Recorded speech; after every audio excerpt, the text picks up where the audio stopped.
Iniciando aqui mais TED Talk, e agora abordaremos algo muito pedido a nós, no âmbito científico e filosófico, que seria a modernidade filosófica e a revolução científica. E para esse tema muito abrangente, temos dois convidados já conhecidos, o Dr. Rômulo e o Luciano Takaki, que já podem se apresentar, por favor. Olá, salve Maria.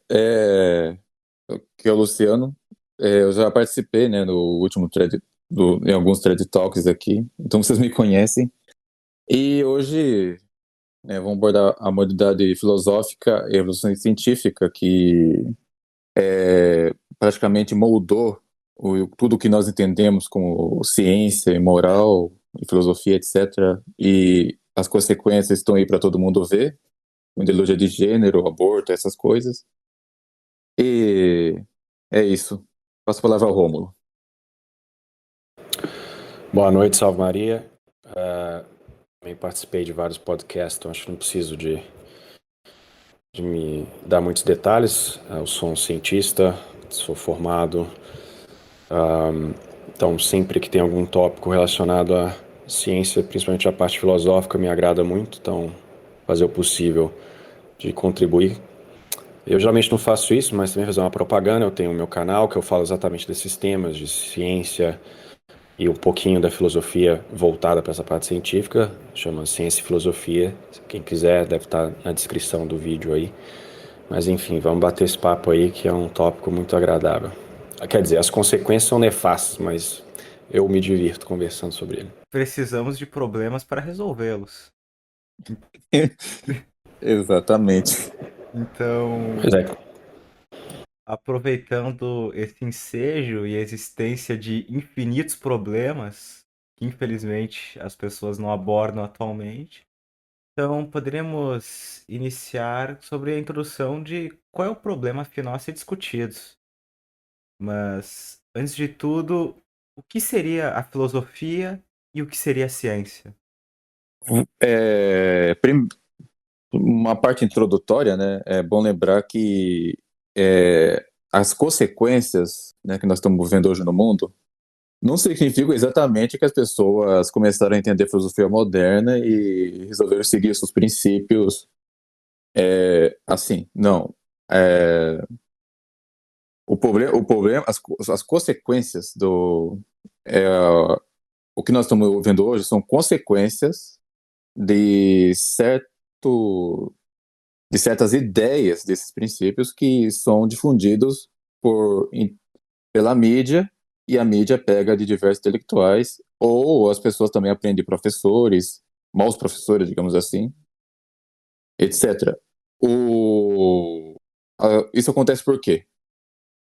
O ser humano, no, ele age segundo o que ele conhece.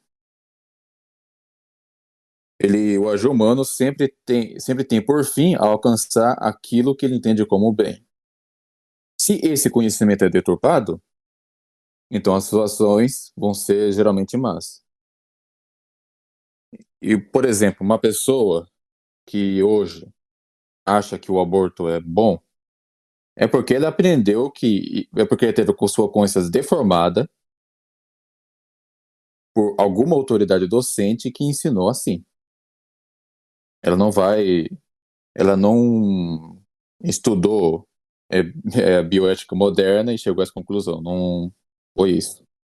Mas porque alguém falou para ela que o aborto é bom, que a pessoa pode escolher o seu sexo, etc, etc. Entende? Então, a discussão, o objetivo com esse TED Talk hoje é basicamente explicar de onde isso, não exatamente como começou, né? Porque é evidente que começou com o pecado original, mas quando foi que explodiu esse pensamento, essa modalidade filosófica, e por que estamos nessa situação hoje. Agora, o que é filosofia? O ser humano, por ser um animal racional, ele tem que se aperfeiçoar segundo a sua natureza. Então, é evidente que para ele se aperfeiçoar, tem que aperfeiçoar também o intelecto. E a aperfeiçoação de certa potência em qualquer ente só se pode alcançar essa perfeição com a ajuda de um hábito. Hábito é uma disposição estável que o ente tem. E para aperfeiçoar o intelecto, são necessários, evidente, hábitos intelectuais, e que a filosofia, né, descobriu dois, que são arte e ciência. Arte se refere-se ao fazer humano. Ciência, ao conhecer. E ciência e filosofia, em si, eles não se distinguem, no sentido amplo da palavra, né? Hoje em dia, por causa da modernidade filosófica, eles costumam distinguir as duas coisas, né? Eles costumam distinguir a ciência e a filosofia. Não, são a mesma coisa, e a distinção que há são apenas particulares. Geralmente, questão a ciência natural. E o Rômulo pode comentar depois, né? Mas a filosofia, assim, ela se define. Aqui eu uso a definição que o padre Gardel dá, né? Como o conhecimento pelas causas primeiras e mais universais obtidas sob a luz da razão natural. Então, a filosofia, ela tem que conhecer as coisas reais segundo suas causas primeiras e mais universais. Porque não é apenas saber o que a coisa é, mas saber por que ela é.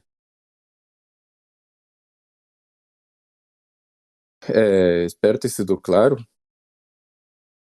Semag, Rômulo, Claríssimo. algum... Sim, sim.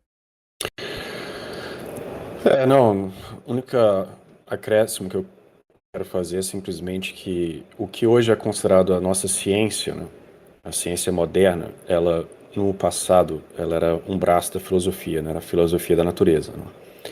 Então, basicamente isso. Então, hoje em dia se tem como o Luciano falou aí, tem uma distinção entre essas duas áreas, mas essa própria distinção, ela é uma das consequências da revolução científica que será discutida posteriormente, né? Então, é o que eu sempre falo nos meus vídeos. Hoje em dia, eu tenho um PhD. Se eu pegar o meu diploma para vocês aqui, o que vai ter é Doctor in Philosophy. Isso é uma herança da época medieval, né? Que todo cientista era um filósofo. Mas, hoje em dia, por causa dessa distinção artificial, os cientistas não são treinados em filosofia, né? E os filósofos também não estudam a ciência empírica.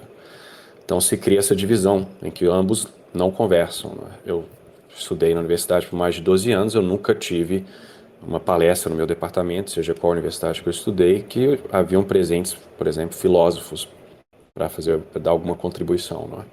Isso é extremamente nefasto. Então, obviamente que com a definição moderna, por assim dizer, se você for pegar o que ela encompassa, né, comparado com a filosofia como a gente tradicionalmente conhece, você pode ali gerar alguns certos limites, mas elas não é um limite totalmente claro, não é que elas são totalmente separadas, elas têm aspectos em comum, não é? Mas então é basicamente isso, só para dar um aspecto mais moderno para as pessoas entenderem, não é? Então, no passado, a filosofia natural, a ciência moderna. Eu lembrei agora, Romulo, do livro O Grande Design, né? Acho que original em inglês é The Great Design, do físico Stephen Hawking. Ele fala, inclusive, né, que antigamente quem detinha o conhecimento geral era a filosofia e que hoje a tocha do conhecimento está nas mãos da ciência. Ele fala isso como se houvesse distinção entre os dois. E você sabe que a mídia hoje, tipo, meio que é o que Stephen Hawking fala é verdade, né? E Aí a pessoa acaba Uma coisa, Luciano, o Stephen Hawking é reconhecidamente um cientista um tanto quanto espiritualizado. Como posso explicar, mas mesmo não admitindo a existência de Deus, ele buscava na ciência, de certa forma, dar um respaldo quase que existencialista às suas crenças, justamente para não cair em depressão, por exemplo, caso nós formos analisar o ateísmo, as últimas consequências, não? Então, tem um trecho naquele livro dele, bem conhecido, Uma Breve História do Tempo, que seria admitindo, por exemplo, que haveria necessariamente de haver algum elemento fora da matéria para conseguir ordená-la. Ele não diz que é Deus, ele não admite nem o primeiro motor, mas ele diz que necessariamente deve haver. Então, fica nesse tema holístico, nessa espiritualidade moderna, em que realmente, como podemos ver, os cientistas se tornaram os novos sacerdotes dessa crença. Os novos sacerdotes, os novos diretores espirituais e, se bobear, até os novos confessores, no caso dos psicanalistas, né? Justamente, e algo interessante em particular, que o Rômulo pode mesmo afirmar, né, por participar da área, seria que, bem, hoje qualquer artigo científico, somente por ter algum doutor, por ter algum cientista confirmando aquilo que é dito, as pessoas já pulam o conteúdo e admitem como verdade absoluta. E muitas das vezes vemos até em grandes revistas saltos lógicos absurdos e a conclusão ela não prossegue, entende? Ela não consegue, nós não conseguimos extrair aquela conclusão baseada no que é argumentado. Muitas das vezes as pessoas tomam por verdade absoluta artigos risíveis, irrisórios e que também são utilizados, por exemplo, para passar a opinião pessoal de um cientista, ao invés realmente dos fatos, muitas das vezes. O cientismo, que é o que a gente está vivendo hoje em dia, ele é uma crença, né? Você vê isso claramente, né? Eles têm uma história escatológica, por exemplo, que é o aquecimento global, né? Faça tal coisa, senão você vai morrer daqui, um planeta vai explodir daqui 20 anos. Eles têm uma história do Gênesis, não é? O evolucionismo.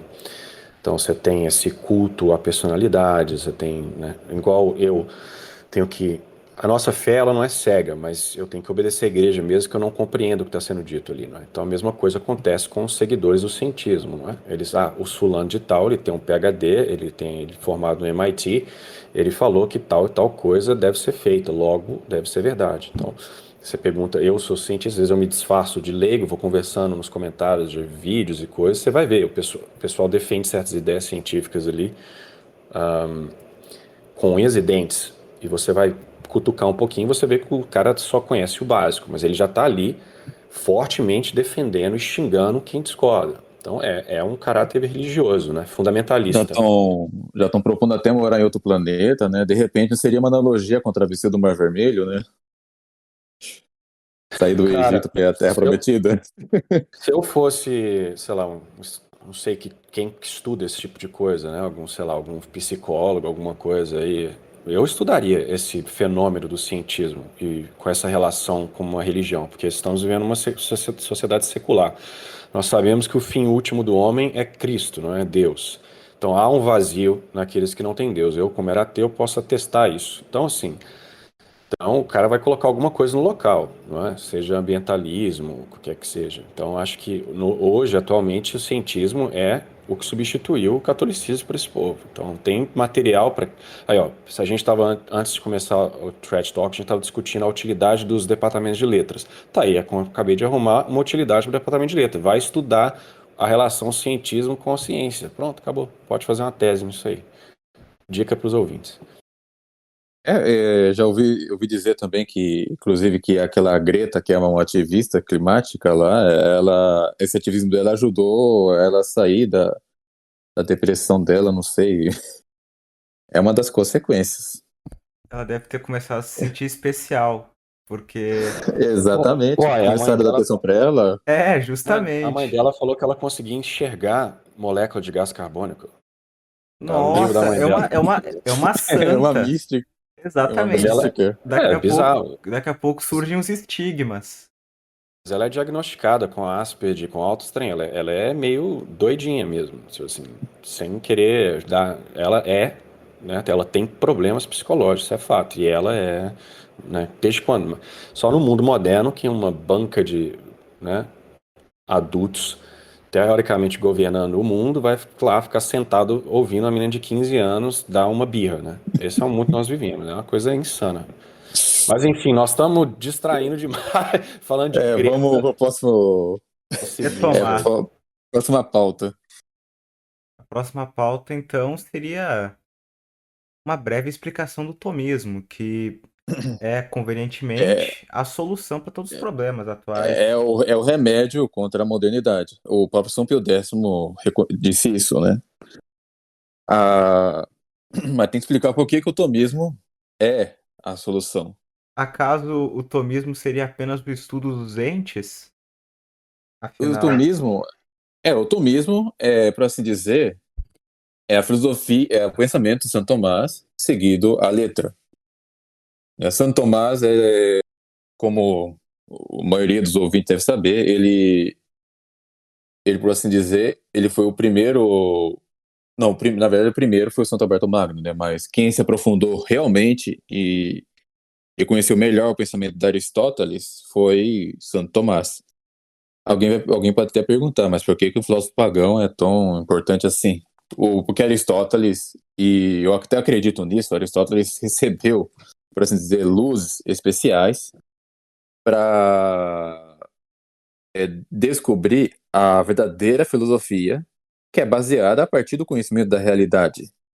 Graças a Aristóteles que nós sabemos que os entes reais, ou seja, os entes que existem externamente a nós, que nós conhecemos pelos sentidos, são substâncias e que nessa substância residem acidentes e a partir dessas propriedades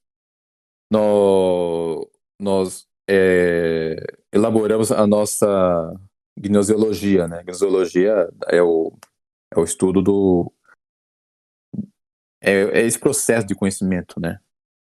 A partir disso. O, e a partir de Santo Tomás de Aquino, também que nós aprofundamos o estudo da metafísica, o estudo do ser mesmo. Metafísica é a ciência do ente como ente. Como onde nós descobrimos que as coisas têm essência, e as coisas realmente têm essência. Por exemplo, a essência do homem é a constituição de corpo e alma racional, porque nós somos substâncias compostas. Substância composta são aquelas que são constituídas de matéria e forma substancial. Deixa ser bem claro, né? O ser humano é uma substância composta de corpo e alma racional. E o fato do ser humano ser um composto de alma e corpo e alma racional significa que nós temos diversas potências nessa forma racional que decorre da razão. Por exemplo, o ser humano ele tem vontade. Isso significa o quê? Que o ser humano ele conhece as coisas pelos sentidos. Por exemplo, o verde da grama, a cor vermelha da maçã, o sabor dessa mesma maçã, etc. Tudo isso nos dá experiências sensíveis. Essas experiências sensíveis vão ser reunidas pelo sentido comum. A memória vai meio que arquivar tudo isso daí, vai armazenar tudo isso daí. E a imaginação, a partir da imagem sensível, vai formar a imagem sensível dessas experiências sensíveis, e aí vai entrar uma operação complexa, né? O intelecto agente vai abstrair a imagem intelectiva a partir da imagem sensível e vai fecundar o intelecto possível. Daí vai abstrair a acuidade. O que é acuidade? Aquilo que coisa é. Partindo disso que... eu estou resumindo a primeira operação do intelecto, né, aqui. Aí depois vai ter a segunda interpretação de intelecto, de onde vão surgir as enunciações, e depois vai ter a terceira operação do intelecto, que é o raciocínio. E é nessa terceira operação que o ser humano vai conhecer as coisas pelas causas. Aí tem entre a questão das 4 causas, eficiente, final, material e formal, etc, etc, né? Mas eu só estou resumindo esse daqui para mostrar como é que é o pensamento tomista, tá? O pensamento tomista, nesse breve resumo aqui, que não é nem 1/1000º de toda a obra de Santo Tomás de Aquino, isso na verdade cabe em menos de uma página, pode ver que é algo que é baseado na realidade. O tomismo é uma filosofia autenticamente realista. Não é que nem essa palhaçada da filosofia moderna, que é meramente idealista. Se você observar a filosofia de Descartes, por exemplo, é algo risível, né? Porque o Descartes, ele parte do princípio que nós devemos questionar o conhecimento sensível. E isso ele não falou brincando, porque um monte de gente levou a sério mesmo, que nós devemos questionar o conhecimento sensível. E a partir da certeza de que nós existimos. Se você questiona o que os nossos sentidos conhecem, ficando somente com o conhecimento, com esse fato conhecimento desse fato que nós existimos, o que vai prevalecer é a opinião. Se o que está externo a nós é questionável e só o que é interno é certo, vai prevalecer a opinião. Mas o tomismo não é assim. Porque o tomismo exige a coerência com a noção de verdade. Que é verdade segundo o tomismo? A adequação entre o intelecto e a coisa. Deve haver essa conformidade. Só que para a filosofia moderna isso é dispensável, né? Dispensável, porque já que prevalece a opinião. Não há necessidade de haver uma coerência entre a realidade e o intelecto. Bem, tô claro até aqui? Perfeitamente. Bom, eu sou um sujeito muito simples. Eu defino da seguinte forma: é a filosofia do senso comum, sabe? É o que me atraiu em Aristóteles e São Tomás de Aquino. Exatamente a questão do realismo, né? O seu senso, os seus sentidos, eles são confiáveis, né? Todo conhecimento ele parte dos sentidos.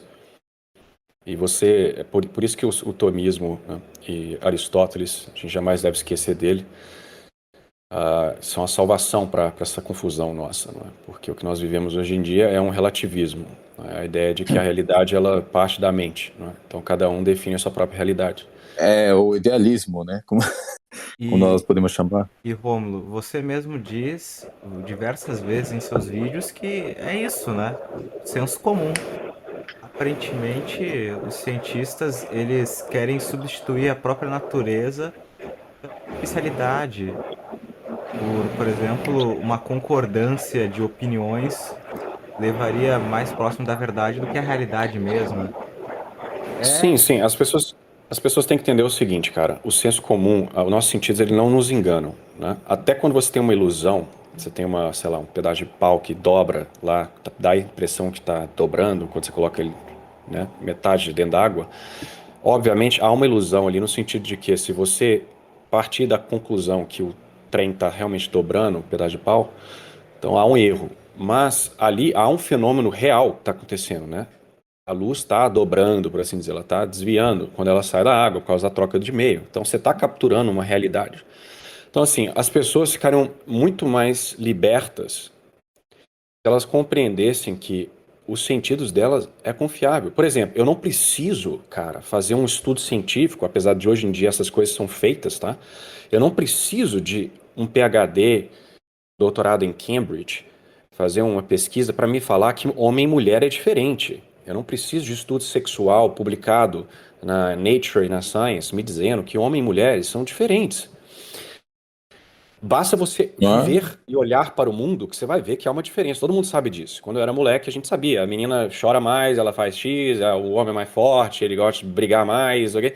Todo mundo sabe disso, entendeu? Mas chegou-se num ponto de loucura tão generalizada que as pessoas não têm confiança mais em coisas básicas. E Aristóteles já dizia: você ter que explicar o que é óbvio, que é evidente para alguém, é a marca do imbecil. Você não precisa, eu não tenho que te explicar o porquê que mulher e homem é diferente. Eu não preciso publicar um artigo científico para te provar isso. Se você está precisando de um artigo científico para provar uma coisa básica dessa, você, meu amigo, já perdeu o contato com a realidade, né? Então, por isso que o mundo está louco. Então, quando as pessoas compreenderem isso, isso vai dar um senso de tranquilidade e liberdade muito grande. Porque aí você não vai precisar escutar, esperar o sujeitinho lá de Harvard te falar alguma coisa. E mais ainda, você vai poder discordar do cientista de Harvard. Se o que ele está dizendo bate de frente com o seu senso comum. Eu estou dizendo que, por exemplo, eu defendo, obviamente, que a Terra ela é redonda, por assim dizer. Aparentemente, ela parece ser plana, mas tem, né? Mas esses são exemplos que, com próprias técnicas simples que os próprios gregos lá atrás já conseguiam fazer, você consegue descobrir. Mas o mínimo que você deve fazer quando alguém te dá uma informação que vai extremamente contrária ao seu senso comum é questioná-la. Mas o que hoje em dia ocorre é que as pessoas não questionam. Se vem de uma autoridade, aí vem um aspecto religioso que nós já comentamos, ele prefere abandonar todo o senso comum e abraçar aquela ideologia. Então, hoje em dia, quantas pessoas vocês não conhecem que acham que gênero é uma construção social? Isso é um absurdo. Perguntasse isso há 15 anos atrás, 20 anos atrás, as pessoas iam te trancar num manicômio. Se dissesse que um cara que se identifica como mulher pode entrar no banheiro de feminino no shopping, entendeu? Isso é um abandono da ciência, da filosofia do senso comum, E hoje me tem entendeu? até documento, né, reconhecendo, entre aspas, o gênero da pessoa. É, Ah, Quando tem você não coisas. confia mais nos sentidos, você tem que alegar isso ao Estado. O Estado vai determinar. O que vai é uma. determinar é quem tem a força, quem tem a força, porque como vira uma questão de opinião, então quem detém o poder, quem tem a voz mais forte, vai ter a verdade, não é? Porque, por exemplo, um discurso, hoje em dia a bioética, ela não chega a lugar nenhum, por quê? Porque as pessoas acreditam numa visão não realista da coisa, uma questão relativista. Então, como é que você debate se X ou Y é errado, se não há um conceito objetivo de certo ou errado? Então, as conversas elas nunca acabam. Quem vai ganhar? Quem tiver mais autoridade, mais dinheiro, quem controlar a narrativa vai impor a verdade dele lá, entendeu? Então é assim que o mundo atual funciona. E Uma coisa agora, uma coisa só para acrescentar ainda sobre o tomismo, né? O Santo Tomás de Aquino, vão lembrar, ele nunca se definiu como filósofo. Ele nunca se disse filósofo. Ele era teólogo sagrado. O Santo Tomás de Aquino, ele deixou bem claro já, né, que a filosofia para ele é um instrumento para compreender melhor a teologia sagrada. Isso significa também que a teologia é sim algo, já é uma ciência totalmente distinta da filosofia.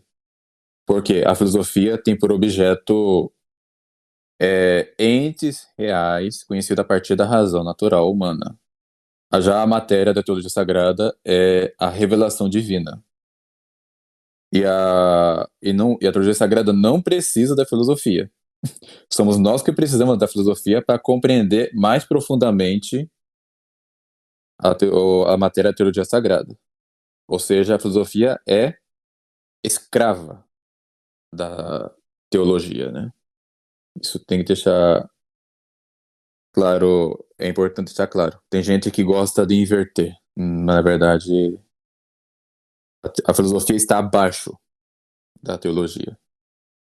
E uma coisa, é notável, já para introduzir no próximo tema, que hoje em dia as pessoas emburreceram grandemente, porque o foco dessa filosofia, ou nem sequer na mentalidade popular, há aquilo que nós possamos chamar de filosofia, mas digamos, a deturpação do senso comum que se dá por meio da mídia, e por meio da propaganda de massa, faz com que as pessoas elas fiquem retraídas num pensamento solipsista, onde eles, por exemplo, não admitem mais a existência de coisas essenciais, necessárias à realidade, legando tudo, por Ou, exemplo, aos acidentais de uma coisa, de algo, como se pudéssemos alterar aquilo que a coisa é, danificando ela, por exemplo. E o que que é a transexualidade se não isso?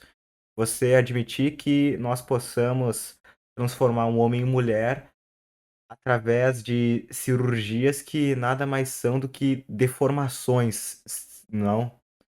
sim, aqui entra também algo que Santo Tomás ensina, né? Tem a substância e tem os acidentes. Os acidentes têm de vários tipos. Tem os acidentes que são próprios, né, que são acidentes que decorrem da essência da substância. Por exemplo, a politicidade do homem, ou o homem ser político, decorre da essência do homem, da essência racional do homem. O homem tem uma linguagem, decorre também dela. São acidentes próprios. Tem acidentes inseparáveis. Aqui entra a questão do sexo. O sexo masculino e feminino são acidentes, só que acidentes inseparáveis. Significa o quê? Se você nasceu com esse acidente, você vai ficar com esse acidente até morrer. Entendeu? E por fim, os acidentes contingentes. Né, aí entra a questão da altura, o peso, se é careca, se não é careca, se está vestido ou não, etc. Né, o sexo é acidente inseparável. Agora, para a modalidade filosófica, que só reconhece os fenômenos, não reconhece mais a essência das coisas, isso começou com Kant, porque Kant ele disse que nós só conhecemos os fenômenos, não conhecemos o chamado noúmeno. O que é noúmeno? Noúmeno para Kant é a coisa em si, que dentro da filosofia realista entendemos como essência. Fenômenos são os acidentes, né? E ele não coloca em uma categoria, parece que não coloca em uma categoria de acidente, de fenômeno, né? Ou seja, é como se todo acidente fosse contingente. Então, para eles, o sexo é um acidente contingente só. Para ele não, para Kant não, né? Kant não chegou nesse nível de loucura. Até que eu saiba, pelo menos, né? A filosofia moderna, muito por causa dele, acha isso. Isso, Algum então, comentário? esse subjetivismo, por exemplo, abriria alas justamente para uma explosão na ciência naturalista que majoritariamente só conhece os acidentes, não? E desconhece a essência da coisa em si, realmente. Não digo que eles conhecem, eles negam mesmo. Eles É, negam. justamente. Ou eles negam que existe essência, ou eles negam que nós. Ou, no caso de Kant, eles negam que nós possamos conhecer a essência. O que eles não entendem é o seguinte, né? Alguém inclusive tem católicos que querem usar, por exemplo, a citação de Santo Tomás no seu início do comentário, no seu comentário ao Credo, símbolo dos apóstolos, né? Peraí. Ele escreve o seguinte, aqui, exposição sobre o Credo. Santo Tomás, ele escreve o seguinte, logo no começo, que não podemos esgotar o conhecimento nem sobre a essência de uma mosca. Mas isso, só que tem uma coisa. Não podemos esgotar o conhecimento da essência de uma mosca, porque não somos Deus para esgotar todo o conhecimento da essência de alguma coisa. Porém, nós podemos alcançar o conhecimento dessa essência. Assim como nós podemos conhecer a Deus, mas não vamos esgotar, não vamos alcançar o conhecimento da essência de Deus mesmo, porque para isso ou teríamos que ter a luz da glória ou o seu próprio Deus. Mas não podemos esgotar o conhecimento não podemos conhecer toda a essência de uma mosca, mas podemos conhecer essa essência sim. Assim como nós podemos conhecer alguém, mas não vamos conhecer todos os aspectos particulares da pessoa. Ah, E isso que eles não Inclusive, entendem. Inclusive eu mesmo conheço a essência da mosca, que é um bicho voador infernal que pisa em cocô. Essa é a essência da mosca, tá aí. Utilizei todo o meu tomismo para alcançar essa essência aí. Né? E Engole essa, seus relativistas aí. certamente você está muito mais próximo da essência real da mosca do que qualquer relativista que nem sequer admite a existência dela em primeiro lugar, que possamos conhecer essa essência. Exato. A mosca é uma construção social. Você tem que entender que se não fosse a irritação sensível aos sentidos que ela nos causa, a mosca nem existiria em primeiro lugar. E é bom lembrar que A a mosca mosca é a daqui a algo. combinação. Eu ia falar É que bom ela é a lembrar que daqui. combinação de um processo que começou com a sopa primordial. Ela é só a continuidade do processo da sopa. Ela não tem. A Daqui a substância é alguns a milhões de sopa. anos vai ficar igual. Daqui a alguns milhões de anos vai se transformar num animal racional que nem nós. Exatamente. Tem, mas só para retomar a pauta, tudo isso é consequência do que nós chamamos de modernidade filosófica, né? Agora, como ela começou? Há um, há uns certos vestígios já na Idade Média, com os averroístas, né? Porque os averroístas acreditavam em uma dupla possibilidade de verdade, uma dupla noção de verdade. A verdade alcançada pela razão natural e a verdade, por assim dizer, teológica, e que nós podemos abraçar as duas, mesmo que supostamente possam se contradizer. Obviamente, é uma doutrina falsa. São Tomás de Aquino ele já refutou isso. A ciência, o conhecimento da razão natural e o conhecimento pela virtude teológica da fé não pode contradizer-se. Não pode contradizer-se por quê? Porque próprio Deus é a causa da sabedoria natural humana. E sendo ele a sabedoria por antonomasia, ele não pode entrar em contradição. Depois veio o nominalismo, com Guilherme de Ockham, e a consequência prática da doutrina do Guilherme de Ockham, do nominalismo de Guilherme de Ockham, que inclusive foi um herege excomungado pela igreja por causa da sua heresia pauperista. Poucas pessoas lembram disso, né? Mas é bom relembrar, não custa nada relembrar. A consequência prática da doutrina do Guilherme de Ockham é basicamente reduzir o ente a um mero conjunto de acidentes. Porque qual é o que diz o Guilherme de Ockham? Os universais não existem, o que existem são nomes acomodatícios, né? Acho que, não sei, mas enfim, o que existe são nomes para acomodar e são existem apenas os particulares e tem os nomes para atribuir os particulares e o que entendemos como universais são meras semelhanças. Podemos ver que o nominalismo vai ser abraçado pelo darwinismo futuramente, mas a decadência vai começar para valer mesmo com a Revolução Científica. O Rômulo pode comentar depois sobre isso. E o curto-circuito, a explosão mesmo, a grande crise vai começar com René Descartes. René Descartes ele vai dar o pontapé definitivo na decadência filosófica e a modernidade filosófica como nos conhecemos hoje, né? Que vai chegar ao fundo do poço com Kant e os que vier depois de Kant só vão começar a escavar esse fundo desse mesmo poço. Eu posso contribuir aqui.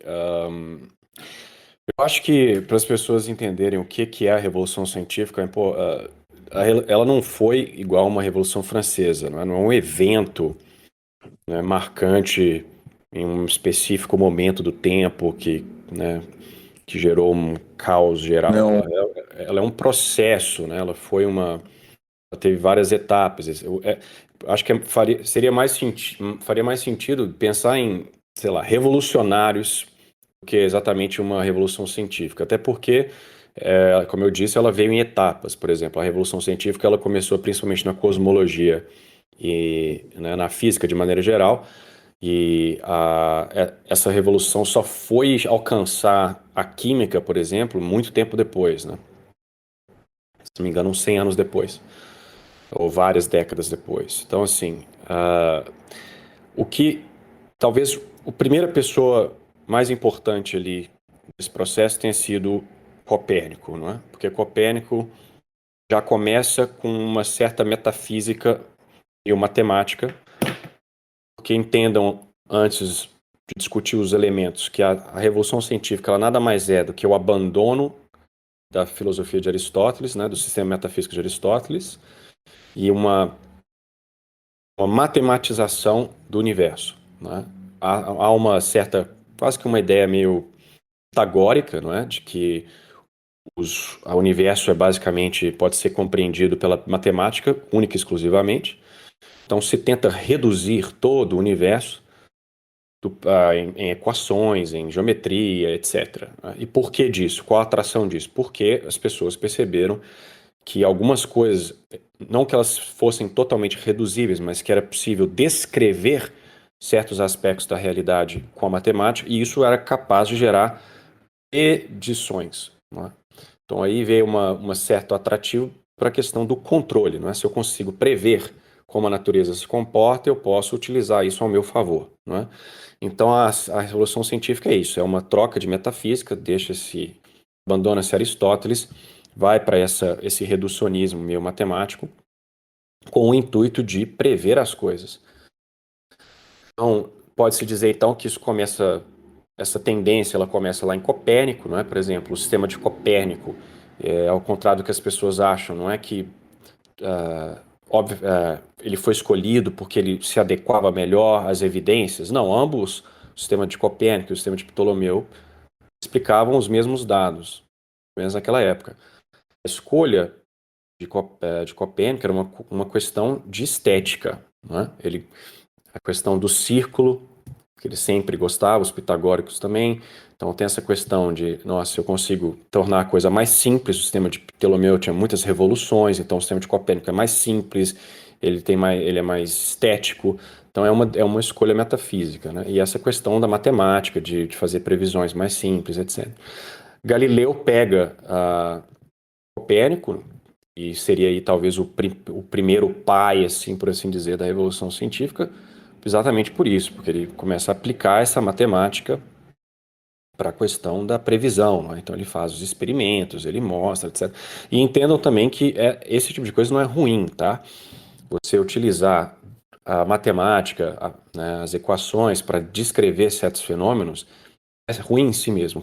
O problema é que o que vai acontecer é que esse entusiasmo ele começa a sair de controle e as pessoas começam a confundir essas abstrações com a própria realidade, né? Então, ao invés de pensar nisso como uma ferramenta para descrever o mundo, passa-se a achar que não, o mundo é essa abstração. Nós é que temos alguma coisa errada com os nossos sentidos, entendeu? Aí que está a conexão com Descartes.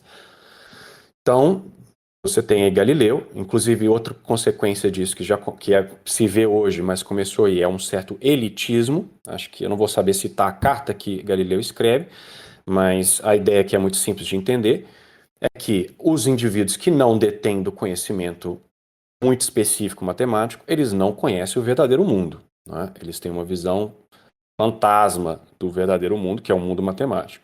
Então passa-se a elitizar o conhecimento e a própria realidade. Somente os ungidos matemáticos sabem a realidade. Inclusive, acho que o próprio Pitágoras, não é? Até próprio Platão não tinha na porta lá. Acho que Pitágoras, especificamente, meio que tinha um aspecto meio cult, né? Meio secreto. O É o pessoal fazia Pitágoras. isso. O Pitágoras, ele, se eu não me engano, ele foi aluno de Tales de Mileto, justamente. Então, Tales enviou ele ao Egito, num período em que o Egito, claro, já estava em decadência, mas ainda assim enviou ele para que fosse introduzido pelos próprios sacerdotes do Egito nos mistérios daquela religião, que eram inteiramente astrológicos e, por tal, eles eram mecanicistas, materialistas e brincavam com a adivinhação, não, porque, para os que não sabem, a astrologia nada mais é do que pressupor que o estudo de astros, ou seja, entes materiais, pode, por assim dizer, prever o futuro, pode controlar a movimentação de criaturas, de eventos na realidade mesma, o que é atribuir capacidades divinas à matéria, não? E, resumidamente, Pitágoras, em indas e vindas até o Egito, ele parou no Monte Carmelo. Aparentemente, ele conheceu um dos discípulos do profeta Elias, que estava lá, e na invasão dos persas ao Egito, ele ficou preso na Babilônia, exilado, juntamente talvez com o próprio profeta Daniel. E bem, Pitágoras nada mais era do que um materialista introduzido em diversos mistérios. Os gregos, não os italianos, mas aqueles bárbaros que viviam na Península Itálica tinham muito medo dele, porque pensavam que ele era um bruxo, literalmente. Ele criou uma seita, eu acho que em Sarco, na Itália, em que, bem, eles dominaram a cidade inteira e ele foi acusado por um político local de por negar a entrada desse político, justamente porque ele se negava a dar aulas de retórica, porque muitas pessoas pensavam que se tratasse apenas de uma academia retórica. Só que na realidade era um corolário de mistérios, de materialismo, de adivinhação. Em Resumindo, suma, Pitágoras fundou a primeira sociedade secreta da história. exatamente. Tanto que eles tinham um símbolo que era a tétrada, e ele dizia que era sagrado. O Mano, não, Pitágoras. não tinha um símbolo, inclusive, do pentagrama? Não que ele fosse satanista, mas eu lembro de um desenho do Donald, Exatamente. o mundo da matemática lá. Eu acho que todo mundo tem que assistir isso. Porque até fala desse aspecto cultista de Pitágoras. Eles tinham que entrar em segredo. O Donald, ele tem que ser convidado no desenho. Ele entra lá e desenha um pentagrama na mão dele, porque é causa das propriedades de Exatamente. proporção do pentagrama. Então, assim, Era um dos símbolos dele, mas, ô Rômulo, esse não era o único. Por exemplo, qual era o símbolo sagrado para ele? Era a tétrada. O que é a tétrada? 1 mais 2 mais 3 mais 4. Por quê? É 10, literalmente. Então, esses números formavam uma pirâmide. Esses números seriam a base para todos os outros números. E eles faziam até juramentos em cima desse símbolo. Enfim, Pitágoras, assim como Descartes, ele teve boa parte das suas ideias, quem diria, através de sonhos e também de leituras que ele fazia a Ilíada de Homero. Ele mesmo admite algumas fontes, acho que Jâmblico, que foi um dos seus maiores biógrafos, e bem, Jâmblico, para quem não sabe, é um neoplatônico que o seu texto mais célebre é contra o cristianismo, tanto que esse texto em questão foi queimado por pelo qual foi o imperador que que impôs o Edito de Milão, que promulgou? Não foi o Constantino? Exatamente, o próprio Constantino mandou que botassem fogo nesse texto de Jâmblico, para ver E ele não tá errado.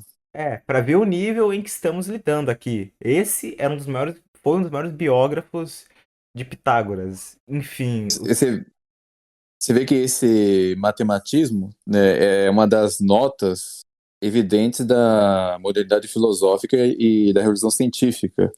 Isso daí decorre do seguinte, como eu disse, né, ou eles negam as essências, ou eles negam o conhecimento das essências e ficam só com os fenômenos, ou seja, justamente, os acidentes. E qual é o acidente mais evidente, que mais salta aos olhos? É a chamada quantidade. Na hierarquia das 10 categorias de Aristóteles, que é a substância, em primeiro lugar, e tem os novos acidentes. O segundo, as novas categorias de acidentes, né? A quantidade é uma delas, e ele vem logo abaixo, porque ele é o acidente mais evidente de todos, e é o mais importante de todos, porque é o que vai também delimitar o corpo da substância, porém, não deixa de ser um acidente. Não deixa de ser um acidente. Mas não E a matemática nada mais é do que você avaliar a quantidade em si mesma, né? Então é um negócio ainda mais Sim, abstrato. Só que ela é mais, é como você disse, ela é a primeira coisa que salta aos olhos, né? Na ordem lá do conhecimento, ela vem antes. Mas na ordem metafísica, ela está muito abaixo, né? Por isso que a matematização, ela funciona só com coisas muito simples, né? Se você vai olhar ali, por exemplo, o movimento dos planetas, que são movimentos extremamente simples, mesmo assim com alguns pormenores. Mas, então, é por isso que a matematização da ciência, ela não conseguiu chegar, por exemplo, na biologia. Não tem como, que você está estudando a substância em si mesma ali, né? Sei lá, o cachorro, etc. Não tem como você matematizar um cachorro. E não é uma questão de, é porque nós temos, falta-nos as ferramentas para tanto, igual Laplace achava. Não, é porque não dá. Simplesmente não dá. Mas só para eu sim. concluir, então você tem esse aspecto místico, né? Tanto que o próprio Galileu, ele era um astrônomo, né? Etc. Mas tem essa questão da elitização, né? Cria-se esse cultismo, só os grandes, os indivíduos têm acesso a esse conhecimento restrito aí, podem conhecer o mundo. Mas, como eu disse, não estou aqui reclamando de todo o programa. Obviamente que essa abstração, sabendo ser utilizada, ela gera frutos excelentes, né? A tecnologia moderna, não podemos criticá-la, né? Nós estamos aqui utilizando esses microfone, o computador, né? E falando sobre boas coisas por causa desse tipo de abstração, é entender os limites, né? Então, depois de Galileu, você tem só pegando os indivíduos mais importantes, obviamente, não que sejam somente eles, mas você tem Descartes, que também pega essa noção, né, que o universo, que a matemática é maravilhosa, então se ele dá para descrever tudo em termos de geometria, e e mais explicitamente se tenta jogar as causas finais de Aristóteles, né, e a causa formal para o lixo, né? Então, para Descartes, tudo que existe é substância estendida, né? É basicamente átomos batendo uns nos outros no espaço, traduzindo E, para a modernidade, né? e acrescentando que pode ser questionado, já que os sentidos podem ser questionados, segundo ele. Pois é, porque começa a criar um problema, né? Porque o que acontece? Quando você começa porque você tenta explicar certos aspectos da realidade e escrevê-los com a matemática. Só que o que você faz as coisas que não são reduzíveis à matemática. Por exemplo, os qualias, né? A questão dos sentidos, né? Se a coisa, a cor, Ah, é, o sabor, a próprio cérebro, né? A própria razão que está abstraindo essas qualidades matemáticas aí, não é? Como que você reduz? Então, o que que você faz? Você elimina. Então, assim, é, ou você elimina completamente, que é o que os materialistas reducionistas hoje em dia fazem, né? Alguns deles, ou você faz como Descartes fez, você transfere tudo aquilo dali para a mente. Você cria duas substâncias, né? Você tem o mundo lá, né, que está aí, estendido, etc., no espaço, e aquelas coisas, os qualis, na verdade, são um produto da mente. E a mente, então, é uma substância separada. E aí cria-se o Ghost in the Machine, né? Não sei como é que eles traduzem, o fantasma lá na máquina, né? Tem uma almazinha lá na glândula pineal, que é uma coisinha lá, parecendo aqueles fantasmas de desenho animado, e o corpo é uma máquina que ela move. E aí gera um tanto de problemas, né? Como é que essas duas substâncias interagem? Como que a substância imaterial ela controla o corpo? E esse problema ele permanece até hoje, tá? Ele permanece forte aí na neurociência. Muitos neurocientistas como esqueceram o tomismo, eles só veem duas possibilidades, ou o materialismo reducionista, por um lado, ou o dualismo cartesiano do outro. Você ia falar alguma coisa, Luciano? o heliomorfismo aristotélico explica tão bem essas coisas, né? Mas o pessoal rejeitou. Hoje em dia o pessoal não lembra, eu acho que eles nem sabem que heliomorfismo existe, então eles têm essas duas opções, né? Então, só para mostrar que essas discussões elas não são assim, estamos discutindo uma coisa inútil ali, aconteceu há 500 anos atrás. Não, isso aí tem implicações para a ciência moderna. E você tem, na Inglaterra, você tem a mesma revolução, de certa forma, né? Isso é tudo um processo do iluminismo, de forma mais geral, com Newton, né? E outros, né? O pessoal coloca Bacon, esse povo não ele é irrelevante isso daí, né? Esse pessoal. Relevante mesmo ao pessoal que estava matematizando a realidade. Newton, como Descartes, ele também considera tudo uma questão de né, propriedades, coisas estendidas no espaço, não é? E ele ainda faz pior, ele tenta banir a metafísica, né, completamente. Detestava causas finais, né? Então, mais uma vez, por causa dessa capacidade, né, esse entusiasmo com essa capacidade preditiva dessa matematização, cria-se esse problema. Então, tem um livro muito bom do Burke, como é que chama?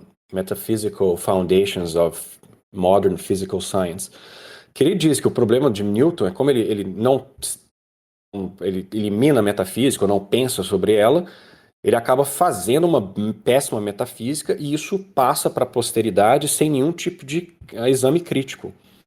Porque o cara foi influente demais, de certa forma até corretamente, porque foi um gênio mesmo, mas aquilo passa sem um exame crítico e junto com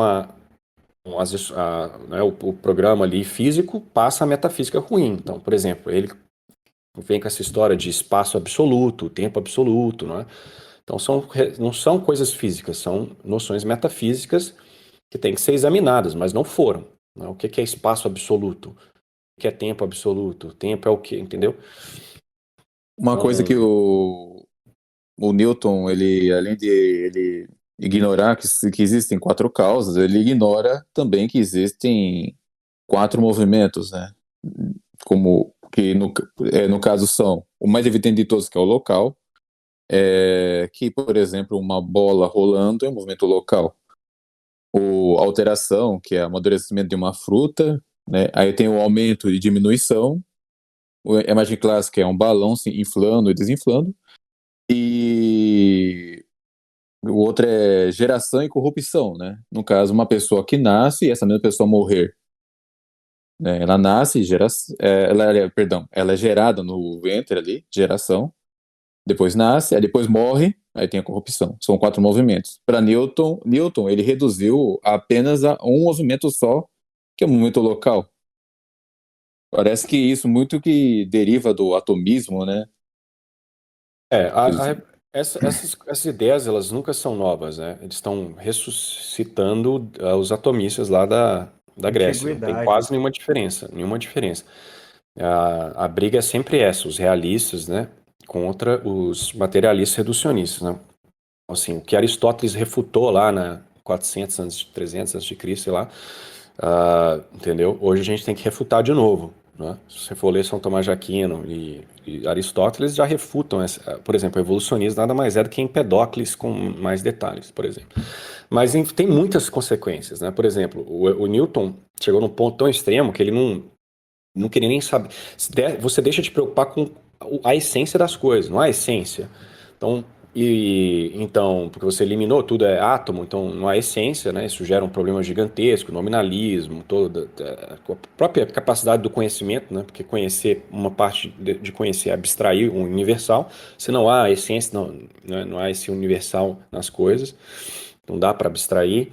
Gera um problema de conhecimento. O próprio Newton não queria, ele era tão radical que ele falava, I frame no hypothesis, eu não faço nenhuma hipótese. Né? Aí é o outro problema, né? A questão que eu já mencionei lá atrás.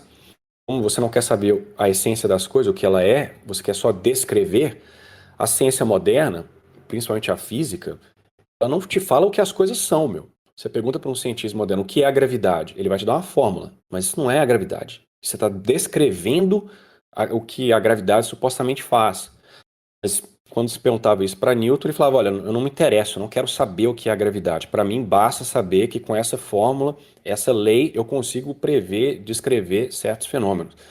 Entendeu? Se isso fosse usado, como eu já falei várias vezes, de forma comedida, né? Eu sei o que eu estou fazendo, eu estou usando uma ferramenta para prever uma coisa simples, aqui um movimento estelar, etc. Tudo bem.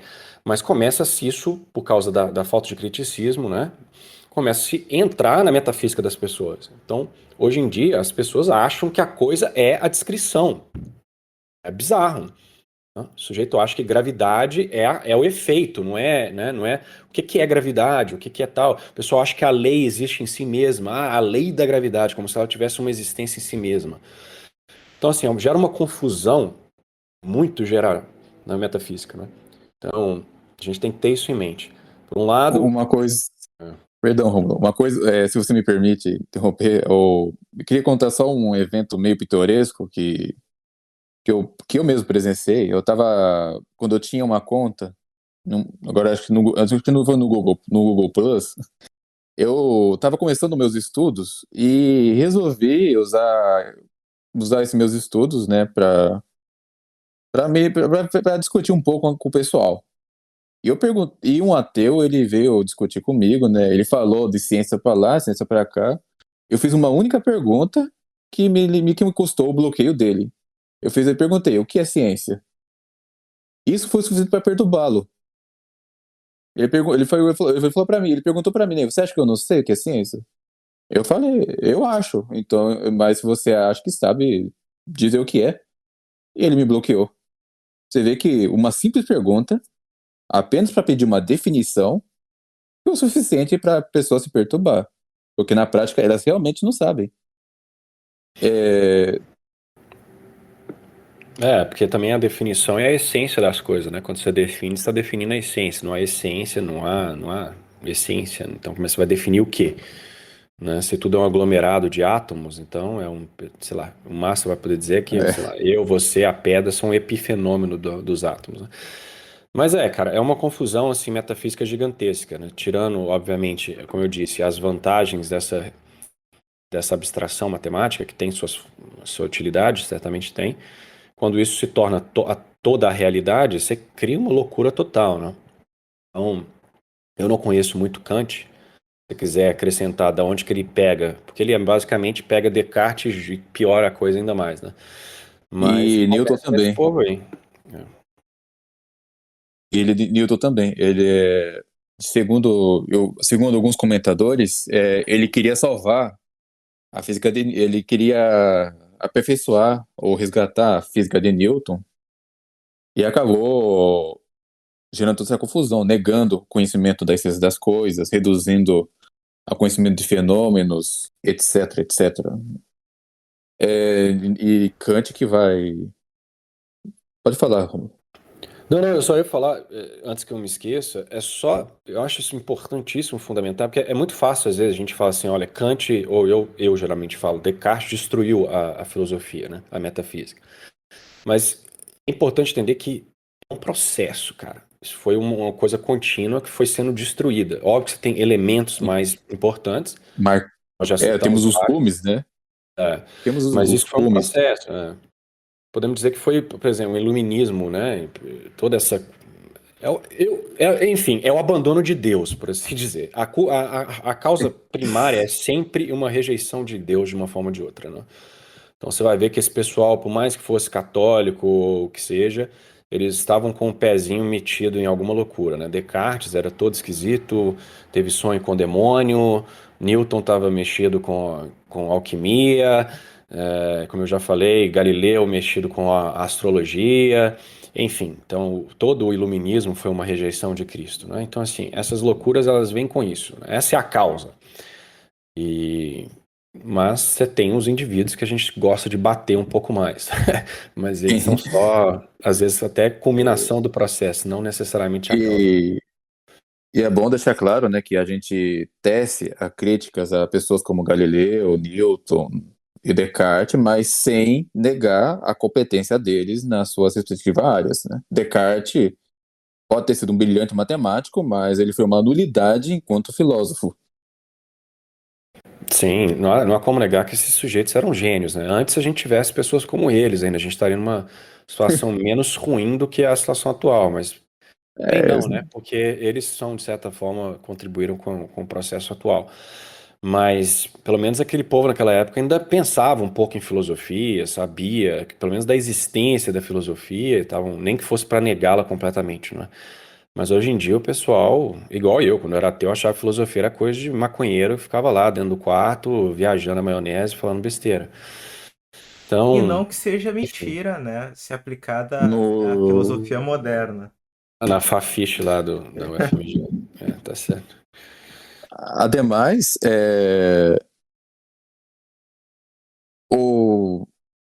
assim, Ron, se for e se pudesse também dizer como a sua própria área, né, biologia, como ela se corrompeu, é, principalmente para chegar nesse nível como chegou nesse nível de loucura também que estamos vendo hoje com gente como Richard Dawkins e Peter Singer, né?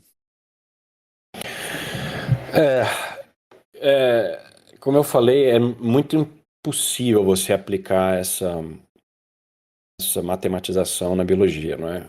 Não que eles não estejam tentando, mas a questão do evolucionismo, eu acho que ela já vem de uma outra corrente, né? Porque você tem sempre duas correntes, né? Essa corrente mais materialista, né? Vamos reduzir tudo a átomos batendo no espaço. E você tem a corrente mais mística, né? Essa mais gnóstica, essa coisa aí. Eu não sou muito especialista em gnose, só sei porque você conversa com um tradicionalista que segue Orlando Fedeli, tudo é gnose. É gnose! É gnose! É gnose! Mário Bros, gnose! Mas, enfim, mas não estão errados de certa forma. Eu acho que essa corrente aí do darwinismo foi mais essa corrente gnóstica e panteísta, que também vem lá dos gregos, com Empedocles, Lucrétios e afins, que a matéria tem essa potência em si mesma de mutar e se tornar mais complexa e que o acaso vai juntando as coisas. Então, assim, na biologia rola essa mistura do atomismo, né? Essa ideia que a mutação... Darwin não tinha mutação, mas hoje em dia, por exemplo, né, se acrescentou a mutação, que é um aspecto atomista da coisa, não é? Você vai pegando processos aleatórios, eles vão gerar ordem, teleologia, que é a mesma ideia de Empedocles. Você tem esse aspecto místico, né? Que de uma sopa primordial toda a vida veio, né? Tanto que muito antes de Darwin, já tinha, já falei isso num podcast aí, acho que o anterior, sobre o darwinismo, já tinha ideias evolucionistas na França, na Escócia, né? Pessoas que não tinham um mecanismo científico, supostamente científico, e já acreditavam que a matéria, a partir de uma sopa de um ser primitivo, ela foi se desenvolvendo até o homem, etc. Então, não sei se são exatamente o mesmo programa, mas vem de novo dessa completa abandono da filosofia aristotélica, do escolásticas, de Deus, né? Então, tem de se arrumar alguma causa para explicar o universo. E ela ou vem do reducionismo total ou desse misticismo. Agora, mais para frente na biologia, certamente vem o programa matemático, né? Com Fischer, inclusive era um eugenista, sempre tão ligado com o darwinismo, mas ali já é mais 1920, algumas décadas depois de Darwin, que você tem essa tentativa de matematizar a biologia, não é? Tudo é gene, você tem a genética de populações, tentando se quantificar, se eu sei a frequência de tal gene, eu consigo prever a mudança e como que a população vai evoluir, aí se abstrai, aí tenta exatamente o que Newton e a camaradagem estavam fazendo, né? Vamos abstrair, vamos simplificar a natureza inteira, abstrair essas variáveis matemáticas aqui e tentar aplicar. Só que não funciona, né? Isso, como eu falei, pode funcionar quando o sistema é extremamente simples, quando você está lidando com seres vivos, meu filho, isso é impossível. Então é um sistema fracassado, não gera frutos assim, circulares dentro do próprio programa, né? Uma pessoa alimentando a outra e alimentando a própria teoria, mas em termos de preditivo não tem nada. Pergunta para qualquer evolucionista qual a previsão que a sua teoria tem. Ele vai te dar a previsão para o passado, que é o mais Mas, engraçado. ô Rômulo, o que acontece muitas das vezes também é, por exemplo, os matemáticos não conseguem nem sequer, por exemplo, prever na bolsa o que cai, o que sobe. Não. Quem dirá prever uma evolução? Eles nem conseguem colocar. Se nós fôssemos apenas, por exemplo, um composto de cálculos matemáticos atuando de maneira já pré-programada, um matemático, um grupo de matemáticos, por exemplo, um mega computador, poderia prever aquilo que cai ou que sobe na bolsa de valores e nós vemos que cada vez mais eles estão mais distantes disso, porque se não conseguem nem mesmo admitir ou calcular o arbítrio humano, quem dirá a evolução, que já é algo infinitamente mais complexo, não? O próprio Michael Jones fala isso, né? Que a economia, ela sofreu a sua revolução newtoniana também, né? A economia, ela era um braço da ética, né? A economia era estudada no departamento de ética e hoje em dia ela virou uma coisa só, tenta se matematizar, reduzir, achar que dá para prever o comportamento das pessoas, etc. E eu acho meio ridículo, porque quando você vê, na verdade, são as próprias pessoas esperando os padrões que geram o padrão, né? Eu defini que o gráfico tal é a máxima, aí passou, todo mundo compra. Então você mesmo gera. Se tem alguma coisa rolando ali, é um fator psicológico, não é nada matemático. Mas Quem, quem matematizou primeiro o homem, salvo engano, foi o Thomas Hobbes, que ele descreveu o homem como você disse, um mero conjunto de átomos se batendo, porque Hobbes, ele era tanto nominalista como atomista. Inclusive, sim, pode falar. eu encontrei aqui uma citação dele, né? Dele aqui, que ele escreveu o seguinte no seu livro Leviatã, abre aspas, a citação de Thomas Hobbes. Qualquer que seja o objeto do apetite e do desejo de um homem, isto é, o que ele chama de bem e objeto de sua aversão e negação, mal, já que essas palavras de bem ou mal sempre são usadas em relação à pessoa que as emprega. Segue-se que nada tem simples e absolutamente um só valor. Nem pode ser tirada da natureza mesma dos objetos lei comum alguma que regule o bem e o mal. Ou seja, para ele a noção de bem ou mal depende da pessoa. Sim. Reparou? Depende do Uai, apetite da pessoa.